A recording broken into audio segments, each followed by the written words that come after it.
dari nervous, berarti persarapannya sistem pencernaan itu kayak apa? Karena sistem pencernaan ini istimewa. Tidak hanya persarapannya itu dari yang biasa ada simpatis, parasimpatis ya. Kalau untuk alat-alat dalam itu kan simpatis, parasimpatis ya, otonom.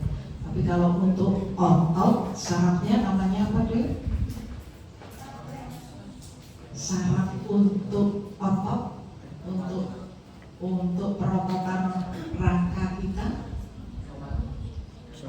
nervus atau saraf motorik, karena dipakai untuk gerak ya, motorik. Kalau itu mensarafi alat-alat dalam, mau jantung, mau misalnya pernapasan, kandung kemih, pencernaan dan sebagainya, namanya saraf otonom. Karena dia bekerja sendiri ya, sendiri dalam arti tidak atas perintah kita. Tapi kalau yang motorik ini atas perintah kita, sehingga kadang mungkin dulu di SMA disebut saraf sadar dan tidak sadar gitu ya, voluntary and involuntary. Nah, kalau sistem pencernaan itu beda, nggak hanya otonom, tetapi dia punya plusnya. Kita lihat nanti plusnya apa. Tapi nah, ini tujuan pembelajaran kita. Saya kira kita nggak usah berpanjang-panjang di sini. Kita langsung pada tujuan yang pertama, itu mendeskripsikan sistem saraf otonom yang ada di digesti, baik itu mencakup yang ekstrinsik, X berarti X itu konotasinya dari luar usus, maupun yang intrinsik yang di dalam usus. Nah, yang di dalam usus ini sering disebut enteric nervous system. Nggak usah mas, Alvaro. Ya. Jadi kita mau mendeskripsikan saraf yang ekstrinsik dalam hal ini di luar dari organ pencernaan, dan ada yang di dalam organ pencernaan. Nah, ini kita ulang kembali, saya ingatkan kembali, waktu itu kebetulan saya yang memberi, ada saraf pusat dan ada saraf tepi ya.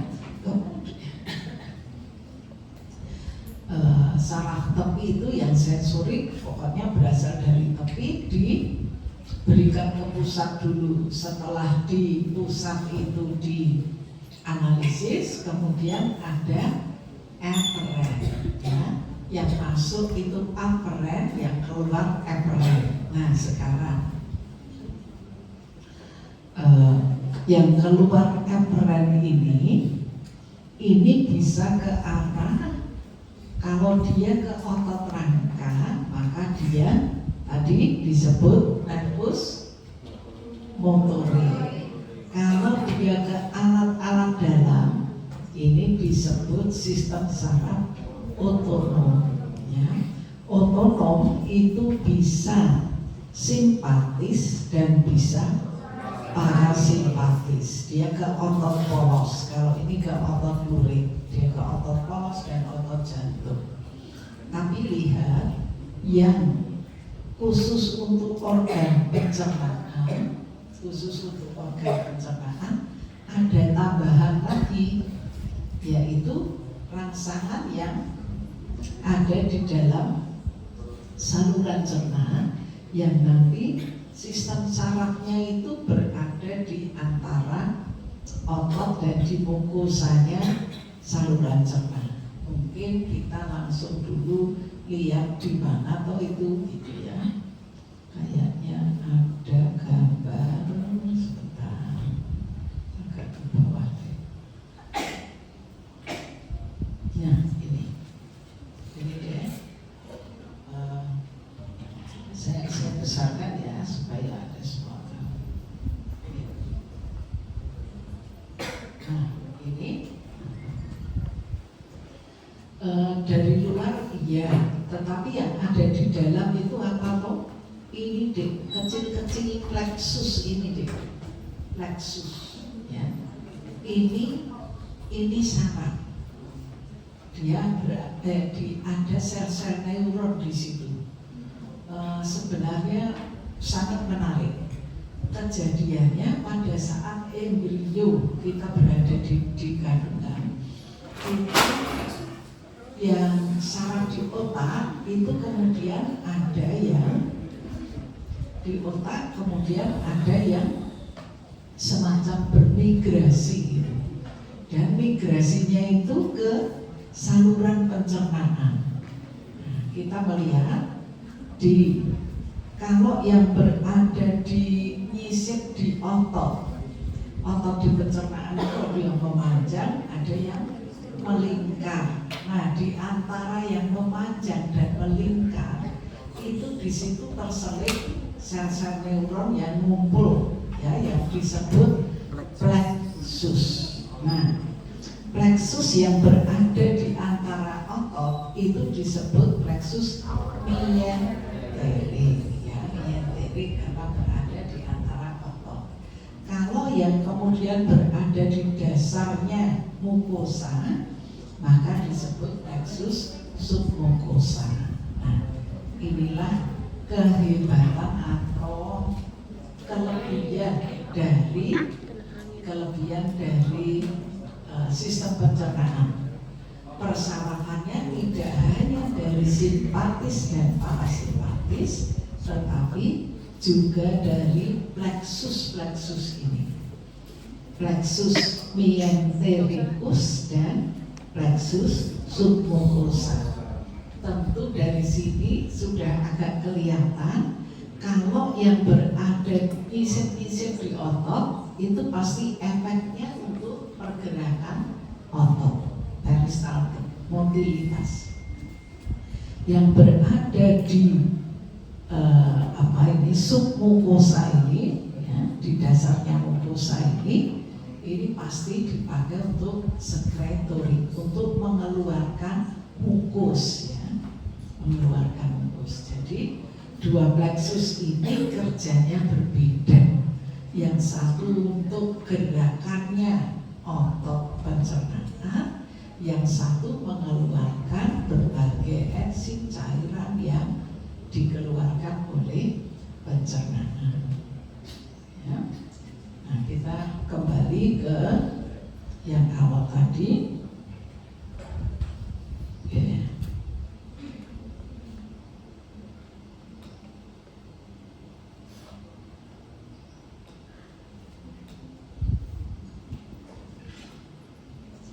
Jadi setelah ada saraf tepi, saraf pusat, kemudian yang di enterik itu selain otonom dia ada enteric nervous system, maka sering disebut yang otonom itu ekstrinsik, sedangkan yang plexus tadi intrinsik ya. Ekstrinsik ini kita lihat, ekstrinsik itu dari parasimpatis maupun simpatis. Efeknya apa? Parasimpatis itu memfasilitasi aktivitas digesti ya. Jadi justru dia membuat pencernaan bekerja ya, bergerak. Sedangkan yang simpatik itu justru menghambat ya. Ini khas lagi di mana-mana di pembuluh darah ya, terutama di pembuluh darah, simpatik itu menyebabkan justru vasokonstriksi Tetapi di usus kebalikannya, simpatis itu justru menghambat gerakannya otot usus. Sedangkan yang parasimpatis itu yang membuat otot usus itu bergerak. Nah, jadi ada kekhususan dari sistem pencernaan ini, seakan-akan kebalikan untuk otonomnya, kebalikan dari sistem vaskuler yang sudah Anda pelajari, ya. Dan kemudian ada tambahan intrinsik, yaitu plexus. Nah, ini kita lihat yang intrinsik. Plexus yang mienterikus itu mengontrol motilitas otot seperti yang tadi saya katakan. Sedangkan yang submukosa, ya sering disebut Meissner, yang ini Auerbach, ya, itu mengontrol sekresi dan aliran darah mukosa, ya, aliran cairan mukosa. Ini untuk ekstrinsik dan intrinsiknya. Nah sekarang ya kalau ini gambaran lebih ke arah anatomis, kita lihat bahwa simpatis itu asalnya dari thoracolumbar, berarti di toraks, ya, cabang-cabang dari toraks dan lumbar. Sedangkan yang parasimpatis dari kranial, ya, terutama nervus vagus. Kalau untuk ini, ya, nervus vagus kranial nomor berapa deh? 10, tambah 10, dan juga sakral. Ini yang parasimpatis. Thoracolumbar simpatis, ya, itu intinya. Kemudian ini bagaimana dia berespon.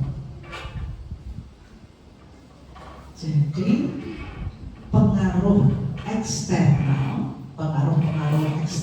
kita stres, kita dari mau lapar mau apa, jadi pengaruh eksternal itu akan mempengaruhi saraf otonom. Sedangkan perubahan lokal di dalam saluran cerna, sekarang tegang, sekarang banyak karbohidratnya, lemaknya yang lebih banyak dan sebagainya. Jadi pengaruh-pengaruh lokal di dalam usus itu ditangkap oleh reseptor di saluran cerna dan nanti diteruskannya kepada plexus. Ya. Sedangkan yang pengaruh luar diteruskannya kepada saraf otonom. Dan jangan lupa tetap ada hormon. Nah, apa yang dipengaruhi oleh ketiganya? Otot polosnya, kemudian sel kelenjar eksokrin, berarti eksokrin itu langsung, tetapi kalau endokrin dia keluar kemana? Kalau endokrin keluar ke darah, kalau eksokrin ya langsung ke tempat dia mau kerja, langsung dikeluarkan eksonya. Nah, jadi apa yang dipengaruhi di pencernaan? Otot polosnya, eksokrin dan endokrin. Siapa yang mempengaruhi?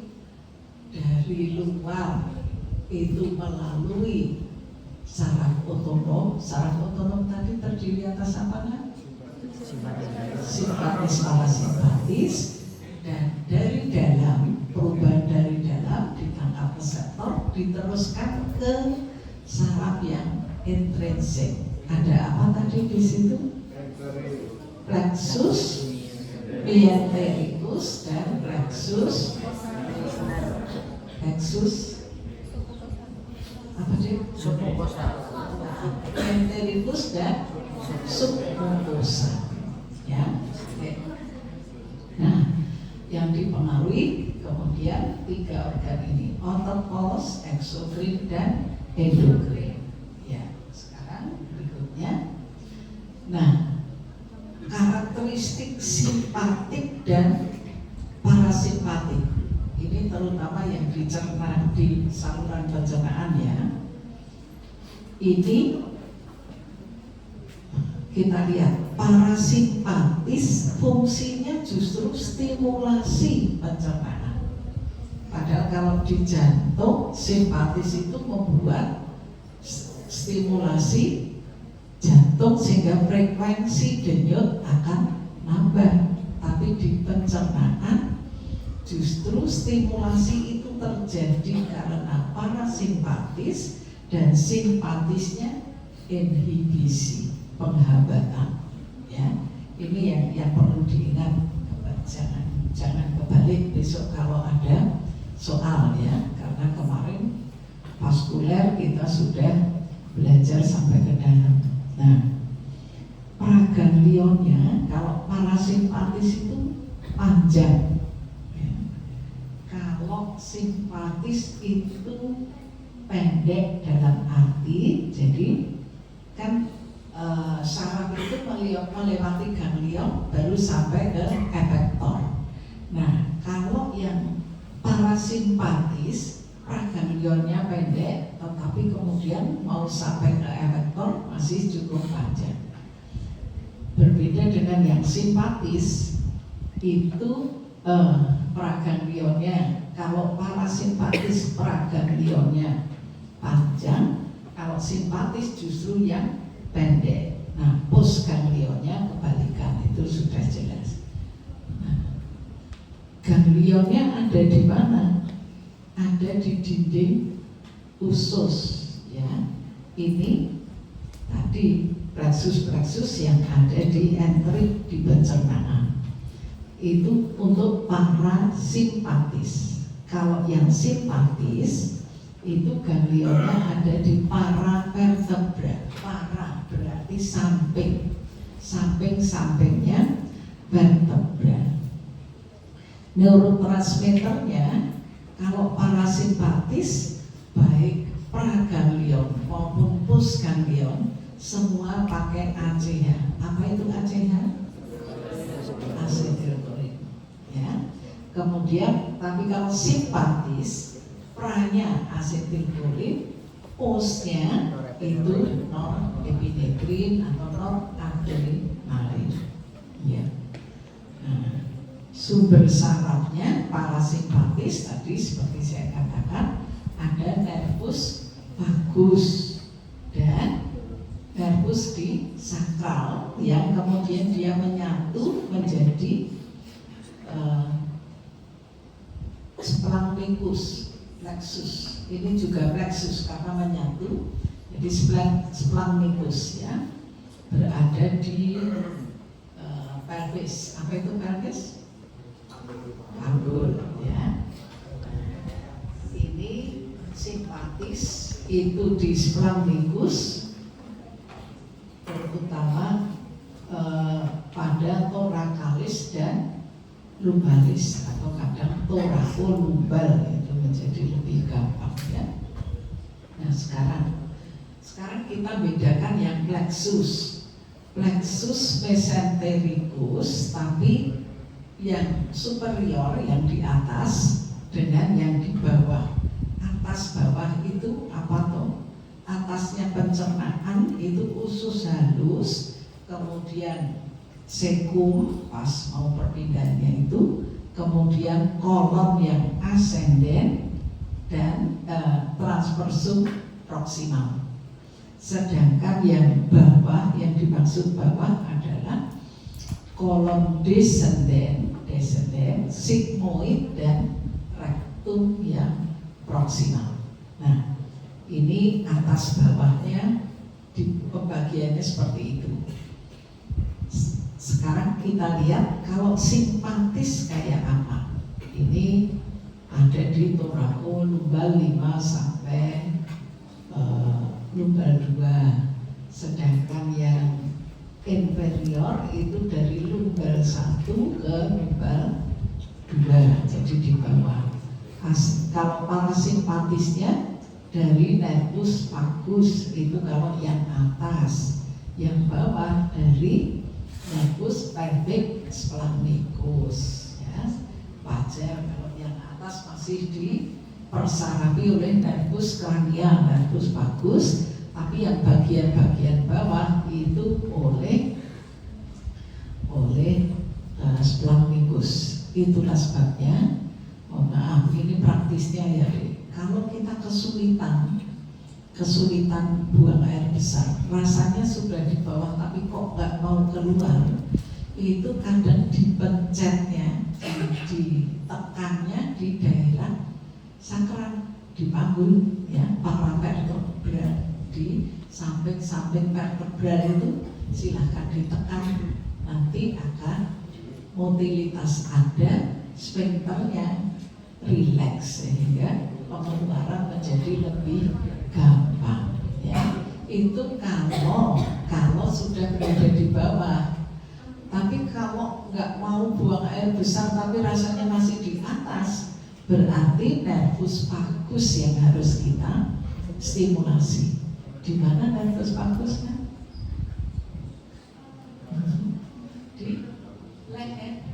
Di leher, ya, di leher, sehingga boleh dipencet-pencet di daerah leher, mulai dari belakang telinga sampai ke bawah. Itu kalau Anda susah buang air besar tapi rasanya masih di atas. Tapi kalau susah buang air besar sudah di bawah tapi kok nggak mau keluar, maka yang dipencet di splenikus. Ini penerapannya seperti itu. Ya, Anda lihat kalau nervus vagus itu di leher.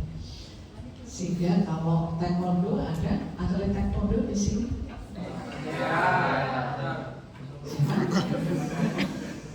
Ya, kalau taekwondo kena di sini sampai pelindungnya itu copot sehingga bisa mengenai nervus vagus.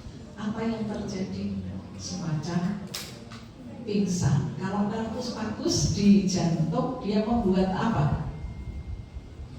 Frekuensinya, nervus vagus di jantung frekuensinya menjadi apa deh? Frekuensinya turun frekuensinya, ya, jadi menjadi lambat denyut jantungnya.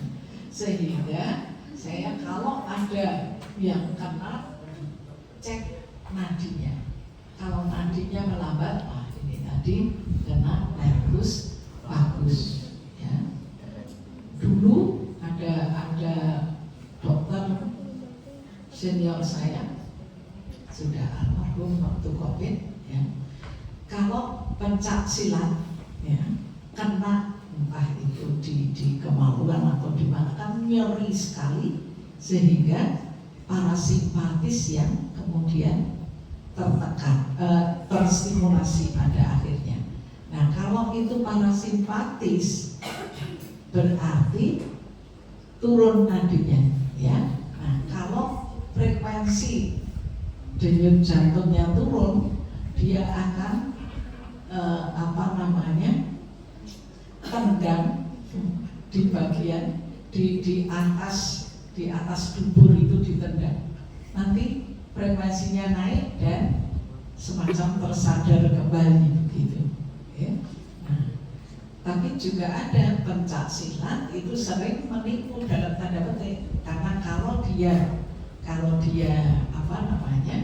cedera, yang kalah musuhnya, jadi dia bergaya kesakitan,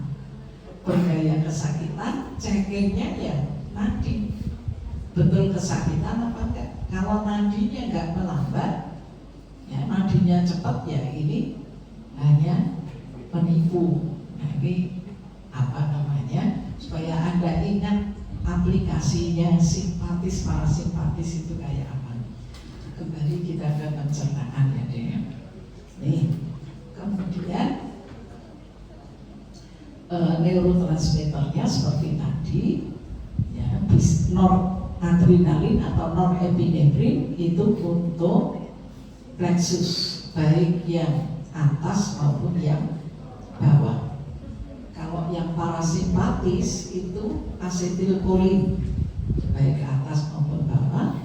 Efeknya kalau simpatis, vasokonstriksi. Vaso itu pembuluh darah. Jadi kalau ke pembuluh darah vasokonstriksi. Nah, kalau ke gerakan usus dia justru menurunkan. Ini simpatis. Ke sekresi enzim-enzim menurunkan. Sekarang lihat, kalau itu di sphincter, maka sphincter anal itu berarti di paling bawah ya. Sphincter anal dia menurunkan mobilitas di kolon distal ya.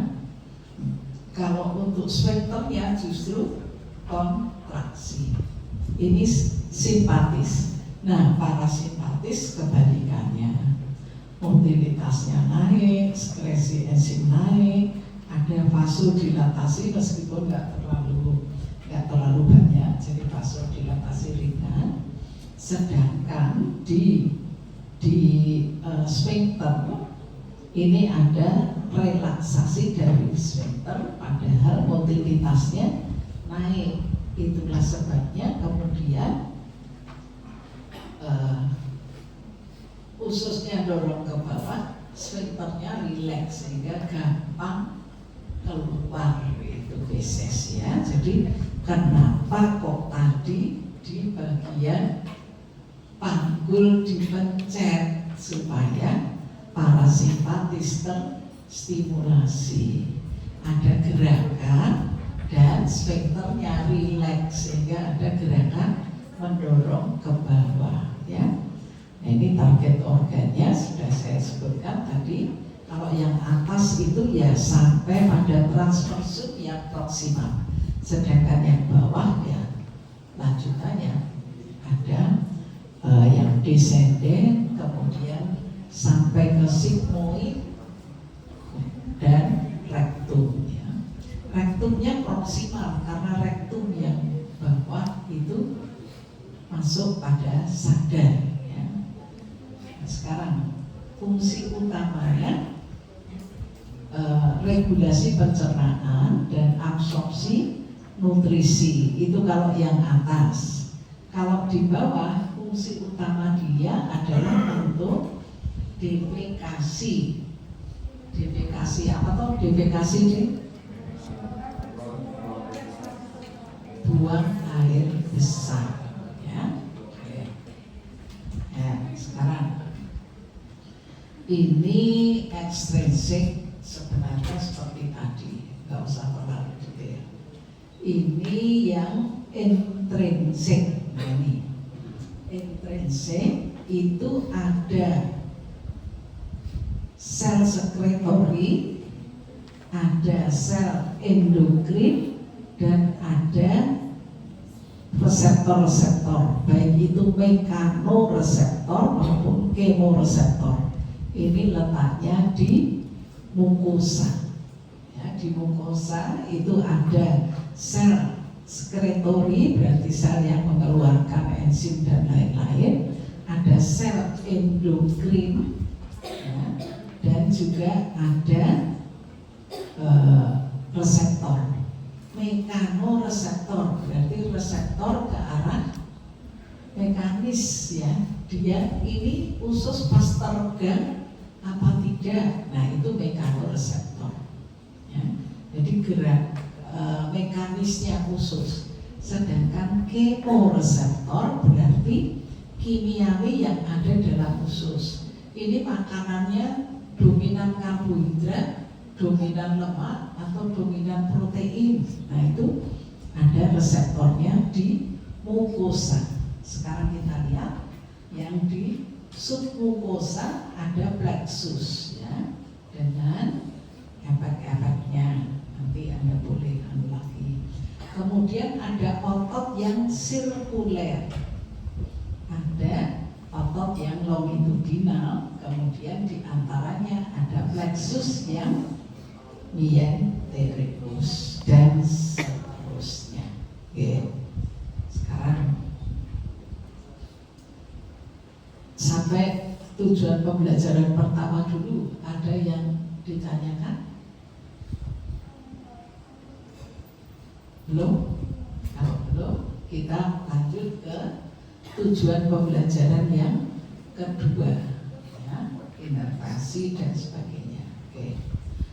Ini fungsi utama parasimpatik, nggak usah terlalu diulang-ulang. Yang penting bahwa dia ke arah motilitas justru merangsang, ya, parasimpatik.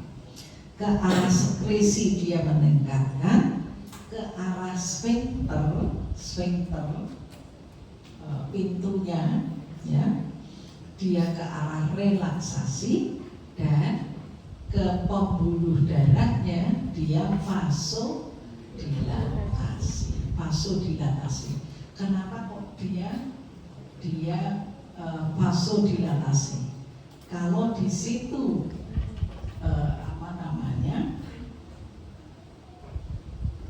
aliran darah itu lebih banyak, maka bisa mendukung mobilitas yang juga lebih baik.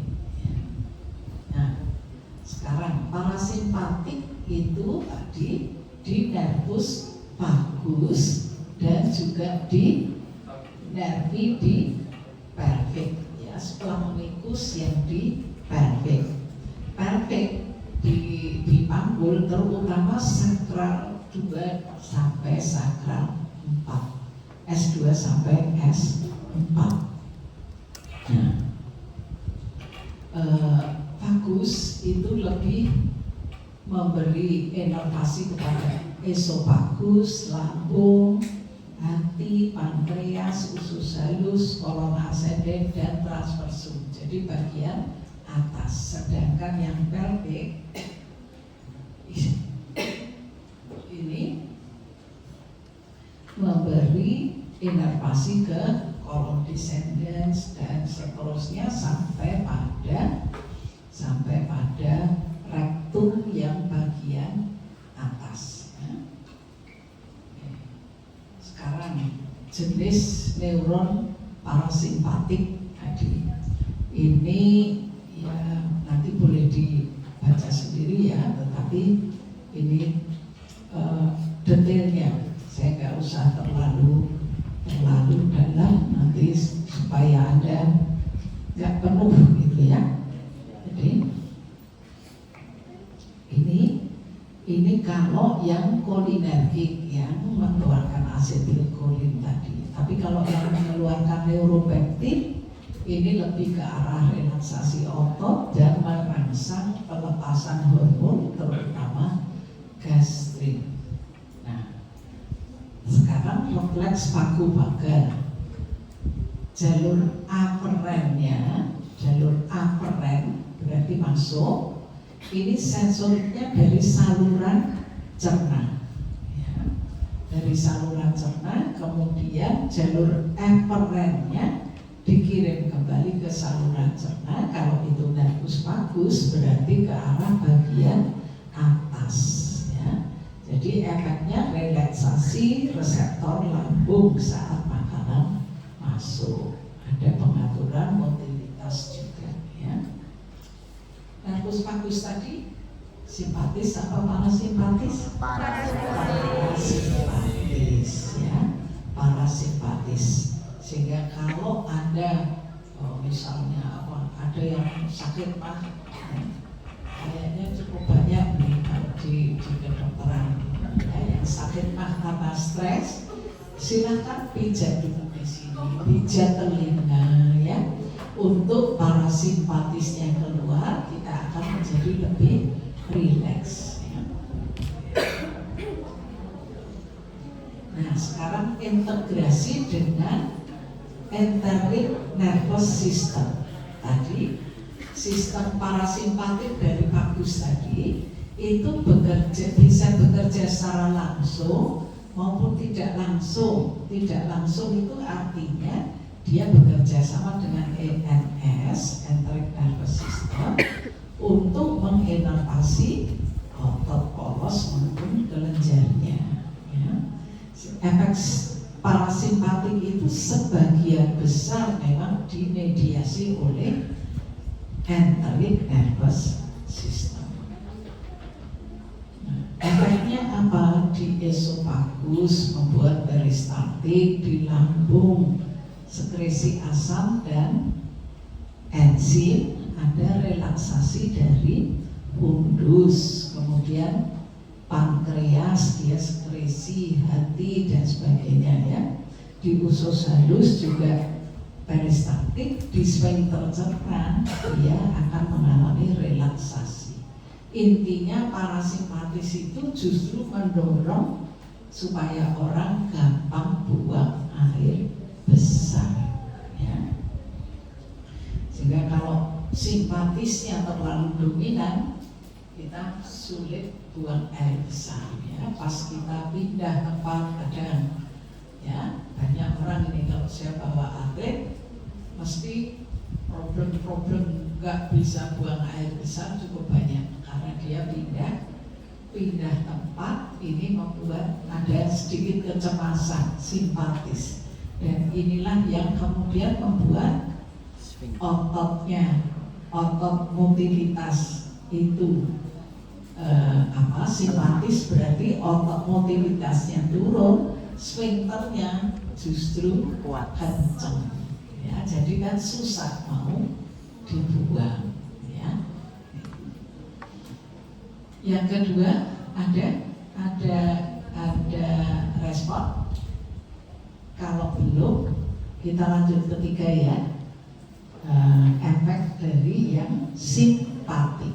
Nah, kalau yang simpatik ini dari torakolumbar tadi ya, terutama adalah T5 sampai T9, torak 5 sampai 9 ya. Dipakai untuk apa? Lambung, hati, pankreas, duodenum. Nah, inilah yang kadang-kadang kalau kita ada problem di lambung ya sampai ke duodenum, maka pemijatannya lebih ke arah di atas, di torak 5 sampai 9 yang dipijat. Oh, nyeri di lambung, nah yang dipijat di atas, jangan ya di bawah. Oke. Nah, kemudian kalau torak 10 sampai 11 ini usus-usus tengah lah ya, jejunum, ileum, kolon yang ascenden sampai pada transversum. Kalau yang bawah ini yang kolon descendent dan sebagainya ya. Neurotransmitternya saya pikir ini nanti boleh dibaca sendiri. Yang alfa untuk alfa 1, alfa 2, alfa beta 2 dan sebagainya. Dan ada neuropeptid tambahan, yaitu neuropeptid Y dan ATP co-transmitter ya. Efeknya utamanya tadi ke arah motilitas simpatik itu justru menurunkan, ke arah sphincter justru membuat kontraksi, ke arah sekretory eksokrin yang menurunkan, aliran darah juga menurunkan. Oke. Ya, ini efek simpatis. Kalau di esofagus dia menurunkan motilitas di lambung, itu juga akan menurunkan ya simpatis. Kemudian pada pankreas, pada usus dan juga pada sphincter. Tidak ada respon? Belum? Kita ke berikutnya ya, struktur fungsi pada plexus ya. Enteric nervous system yang tadi plexus ini merupakan sistem sangat intrinsik di dalam dinding saluran cerna, memiliki kemampuan otonom, jadi dia bekerja tanpa input dari sistem saraf pusat ya. Kalau yang lain-lain itu pasti afferent dulu, sistem saraf pusat kemudian mengeluarkan efferent. Tapi kalau enteric nervous system ini bekerja sendiri, begitu teregang ya dia kemudian melakukan parasimpatis ya, seperti efek parasimpatis dibuat motilitas dan sebagainya ya. Ini mengandung jumlah neuron hampir setara dengan medula spinalis dan fungsinya mengatur mobilitas otot polos, sekresi mukosa dan hormon lokal, sirkulasi lokal maupun respon imun mukosa. Ini oleh enteric nervous system, jadi berada di dalam sistem pencernaan itu sendiri ya. Nah ini yang tadi ini serosa ya, kemudian ada otot yang memanjang, ada otot yang sirkuler yang dekat mukosa itu yang sirkuler, kemudian ada mukosa dan juga ini pili-pili. Ini kenapa kok dibuat nonjol-nonjol seperti ini? Memperluas ya, memperluas area penyerapan. Nah, untuk memperluas permukaan supaya makanan itu melewati bidang yang lebih luas. Terus kalau lebih luas ngapain? Ada kesempatan diserap, ya, sehingga efektif. Nah, orang-orang yang atau anak-anak yang kurang gizi, anak-anak kurang gizi itu pilih-pilihnya ini nggak panjang-panjang, pilihnya pendek. Nah sehingga orang kurang gizi itu susahnya awal-awal meskipun makanan itu sudah ditingkatkan proteinnya dan sebagainya, penyerapannya tetap masih belum efisien karena pilihnya masih pendek-pendek. Ini problem zaman dulu, zaman saya kuliah itu banyak anak-anak kurang gizi. Sekarang justru banyak anak-anak lebih gizi ya, terlalu kegemukan. Oke. Nah, tadi dua plexus utama, mientericus atau disebut power bar, submucosa atau misna. Lokasinya Anda sudah tahu. Kalau mientericus berarti di selipan atau antara otot yang long longitudinal dan sirkuler. Fungsinya lebih ke arah motilitas atau gerakan otot. Sedangkan submucosa lokasinya ada di dalam lapisan dasar, lapisan bawah dari submucosa, dan fungsinya mengatur sekresi mukosa, aliran darah kapiler, dan aktivitas epitel. Nah, jenisnya kalau aferen berarti masuk ya, sensori. Dia bisa mendeteksi distensi. Apa itu distensi, Dik? Jarak. Pelebaran ya, perluasan dari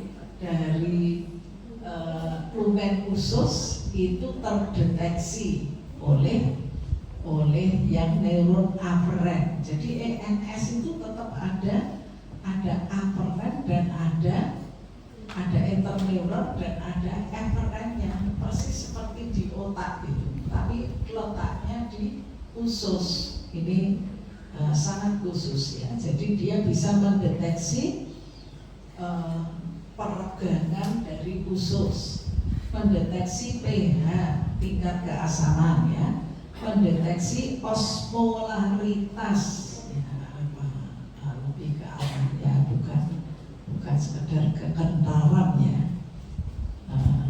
dan juga produk kimia yang lokal. Sehingga di situ ada kemoreseptor dan ada mekanoreseptor. Nah, kemudian di interneuron diteruskan sinyal itu dikoordinasikan di jalur refleks lokal di situ, akhirnya ada respon untuk eferen. Eferen mengontrol otot polos, mungkin juga mengontrol sekresi dari kelenjar skretorik dan juga pembuluh darah. Nah, refleks lokalnya itu apa? Jadi ENS membentuk refleks intramural, berarti di dalam perototan itu sendiri tanpa keterlibatan sistem saraf pusat. Misalnya refleks peristaltik, ada 3 refleks untuk ENS ini. Refleks peristaltik, refleks sekretorik, dan refleks sirkulasi lokal. Ini responnya, ya. Refleks peristaltik, stimulusnya apa? Distensi tadi. Ini yang kemudian responnya kontraksi dari otot yang berada di belakang bulus. Jadi yang sudah dilewati bulus, sedangkan yang di depannya rileks sehingga bulus itu bisa maju. Nanti dipencet lagi, maju lagi, pencet lagi, maju lagi, gitu ya. Ini refleks peristaltiknya dari ENS. Refleks sekretoris ini stimulusnya iritasi kimia dan juga tekanan lokal. Responnya peningkatan sekresi mukus dan cairan. Sedangkan sirkulasi lokal stimulusnya tekanan dan aktivitas metabolik. Responnya vasodilatasi lokal. Jadi kalau sudah hampir semua kok tercerna, maka kemudian ada vasodilatasi lokal supaya bisa penyerapannya efektif. Yang keempat, ada respon? Belum? Kalau belum, lanjut ke tujuan pembelajaran kelima, ya. Ini mengidentifikasi berbagai neurotransmitter atau neurokrin. Neurokrin berarti neuro, sambungan neuro dan endokrin. Jadi neuro yang memerintah endokrin, neurokrin.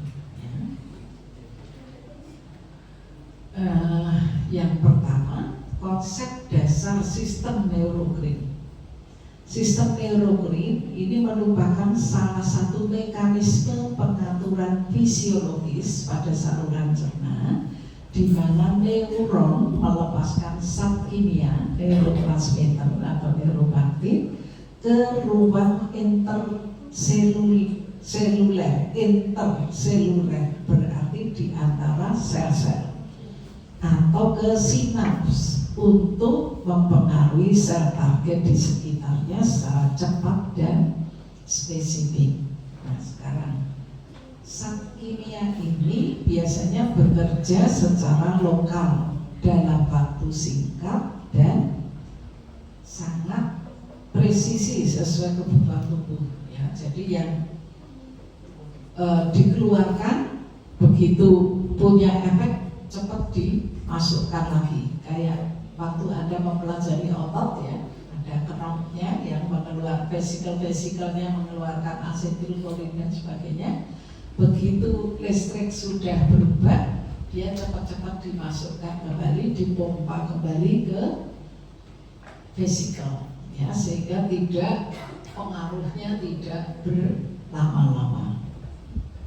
Nah, kemudian contohnya neurotransmitter, neuropeptid, neurokrin, ada asetilkolin, norepinefrin, ada PIP, ada NO, nitrous oxide, ya, enkefalin ini seperti endorfin, ya, yang membuat rileks, ada GRP dan lain-lain, nanti di bawah ada. Ya. Nah, nih perbandingan antara neurokrin, parakrin, dan endokrin. Ya. Kalau neurokrin sumber sinyalnya neuron, parakrin sumber sinyalnya sel epitel di sekitarnya, lokal di situ. Endokrin ini lewat saraf, tapi juga lewat kemudian ada diperintah dari atas, ya. Kemarin ada jalur hipotalamus, hipofise, dan juga bahkan sampai ke renal dan sebagainya, ya. Nah, jalur transmisinya itu sinap, ya, difusinya pendek. Parakrin itu lokal, hanya bekerja di sekitarnya saja. Sedangkan endokrin karena dia melalui aliran darah, dia bisa bekerja di tempat yang jauh. Nah, kecepatan efeknya dia cepat, sedang, sedangkan endokrin itu yang lambat. Nah, jenis neurokrin ini asetilkolin, norepinefrin, ada sudah lokrok, ya. Tapi ada PIP tadi, yaitu vasoaktif intestinal peptid. Vaso berarti dia yang dipengaruhi pembuluh darah.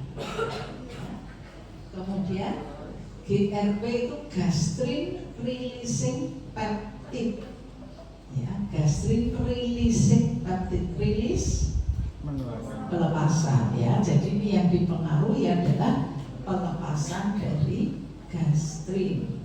Nanti bisa dilihat efek parasimpatis bagaimana dan sebagainya. Kemudian nitrik oksid, ya. Nitrik oksid ini biasanya juga dipakai untuk vasodilatasi, relaksasi otot poros maupun sphincter yang tadi untuk di pencernaan. Kemudian enkefalin ini akan menaikkan tonusnya sphincter, tapi motilitas menjadi ikut. Kemudian ATP sebagai transmitter efeknya cepat. Kemudian ada SHT, ada substansi P, kontraksi otot polos, transmisi nyeri. Substansi P ini adalah singkatan dari pain substance, pain nyeri, substansi P. Sebenarnya substansi P itu keluar pada saat kita cedera pun. Sel yang rusak ini akan mengeluarkan substansi P, ya. P membuat nyeri, dan kalau nyeri kita pasti kemudian menghambat gerakannya. Jadi tujuannya kalau ini ada trauma, ya, ada cedera, bagaimana supaya tidak kemudian tetap kita pakai. Tubuh mengeluarkan substansi P biar nyeri supaya kita kemudian ngerem, ya. Nah, oke. Sekarang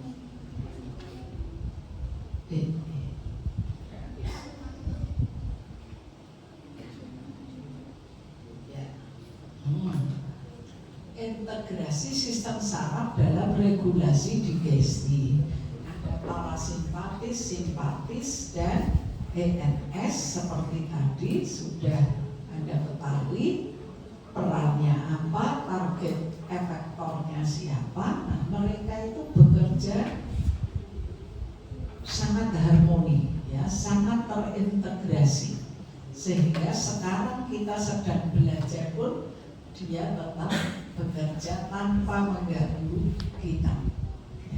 Ini sekarang sebenarnya di dalam pencernaan Anda semua sedang ada integrasi antara sistem saraf, ya, 3 sistem saraf ini, parasimpatis, simpatis, dan ENS dalam mengelola pencernaan kita, ya. Nah, sehingga kesimpulannya yang pertama, sistem inervasi gastrointestinal itu terdiri atas komponen ekstrinsik, apa saja tadi ekstrinsiknya? Parasimpatis dan simpatis, dan juga komponen intrinsik, apa saja? ENS berperan sebagai semacam otak kedua, gitu ya, yang mampu mengatur mobilitas sekresi aliran darah secara lokal tanpa intervensi sistem saraf pusat. Ini yang saya baca dari tempat lain, memang kejadiannya plexus itu saat embrio, mungkin di anatomi disinggung ya. Saat embrio itu ada migrasi, kemudian di situ tumbuh. Saya sampai sangat heran kok ya bisa-bisanya ngatur yang seperti itu gitu ya. Jadi fungsinya seperti otak, nggak usah tunggu perintah otak, karena dia berfungsi seperti otak. Nah, neurotransmitter, neuropeptid ini ada fungsinya spesifik. Bekerjanya juga di target yang spesifik. Kemudian pemahaman tentang koordinasi ketiga sistem ini sangat penting untuk memahami regulasi fisiologis dari saluran cerna dan akan menjadi dasar untuk memahami kalau besok ada gangguan-gangguan fungsional di saluran cerna. Ini kesimpulannya. Ada respon? Tapi tertangkap nggak deh? Sedikit ya nggak apa-apa, tapi tertangkap ya. Nah, nanti monggo silahkan dalam waktu kurang dari 24 jam baca lagi ini sudah di smart sudah ada ya. Nah, baca lagi, mau bacanya glazing juga nggak apa-apa, tapi itu dipakai untuk menggugah memori yang ada di otak. Ada respon? Pertanyaan? Usulan silakan deh. Saya diberi nama ya, info nama. Oke, ya. Izin bertanya dok, saya Ahmad. Izin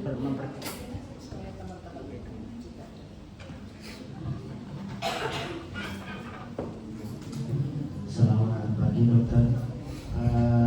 Perkenalkan saya Ahmad Fakhrul Rozi, biasa dipanggil Ahmad.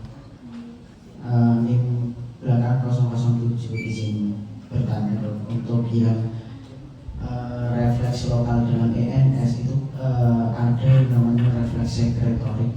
Nah, stimulusnya berupa iritasi kimia. Maksud dari iritasi kimia itu bagaimana dok? Apakah nanti mukus itu mengalami iritasi sehingga memicu yang namanya pelepasan mukosa dari sel-sel yang ada di mukosa seperti itu? Terima kasih. Terima kasih Mas Ahmad. Tadi refleksnya kan ada refleks mekanik lah, kemudian ada refleks sekretorik, ya, ada refleks vasodilatasi. Yang ditanya Mas Ahmad yang sekretorik, kok dia mengiritasi mukus ini, anunya apa? Sekretorik, sekretorik itu stimulasinya kimiawi. Jadi kalau di sana kalau makanan kita banyak lemak, maka yang dikeluarkan mukusnya itu yang terangsang dikeluarkan enzim apa untuk lemak? Lipase dikeluarkan. Oh, kalau makanan kita banyak karbohidrat, maka yang banyak dikeluarkan amilase kalau di ya. Nah, kalau itu kemudian protein yang banyak, maka peptidase. Nah, itulah gunanya yang refleks sekretorik. Dia itu rangsangnya oleh kimiawi yang ada di isinya saluran cerna. Oh, ternyata banyak karbohidrat. Kalau karbohidrat nanti dipecahnya jadi apa deh? Karbohidrat polisakarida, disakarida. Mononya apa? Glukosa. Jadi mono itu kan ada 3 ya, glukosa, terus fruktosa dan galaktosa. Nantinya pencernaan itu membuat semuanya glukosa sebelum dimasukkan ke darah, sehingga di darah itu bentuknya sudah glukosa darah. Nah, inilah kalau kita nasinya terlalu banyak misalnya, maka usus itu sudah ngatur itu tadi. Oh, karbohidratnya banyak berarti amilase yang banyak dikeluarkan. Oh, lemaknya ini terlalu banyak maka lipase. Kalau lemak dipecahnya jadi apa? Gliserol dan asam lemak. Asam lemak. Walaupun nanti satu asam lemak akan menggandeng gliserol ini sehingga menjadi monoglisir. Yang ini kan 3 asam lemak. Jadi ada yang satu itu gandeng gliserol, yang lain asam lemak bebas, ya, free fatty acid. Nah, inilah kalau lemak kita banyak dikeluarkan itu. Ini maksudnya untuk yang refleks kimiawi, yang ke arah sekretorit, ya. Tapi kalau tadi, wah ini kok melebar kita makan banyak ya, mendadak makan banyak. Ini karena kuliah pagi nggak sempat sarapan, nanti siang makannya banyak banget karena kita kelaparan. Nah, akan membuat distensi. Maka yang dirangsang adalah yang peristatiknya, otokolosnya. Dirangsangnya di mana? Di atasnya dibuat kontraksi, di bawahnya dibuat relaks sehingga dia kedorong. Ini hebatnya, luar biasa sebenarnya pengaturan ini. Oke, ya. Kalau semua sudah jadi asam amino, yang protein jadi asam amino, ini sudah jadi gliserol dan asam lemak tadi, sudah jadi glukosa, ada kemudian rangsang vasodilatasi ringan supaya diangkut lebih bagus. Jadi hebat sekali, kita bisa belajar banyak dari saluran pencernaan ini. Oke. Terima kasih. Itu Mas Ahmad ya. Ada lagi deh. Ada lagi. Jangan pakai bahasa Inggris ya. Bahasa Inggris Anda hebat banget nih. Kedua ya. Kalau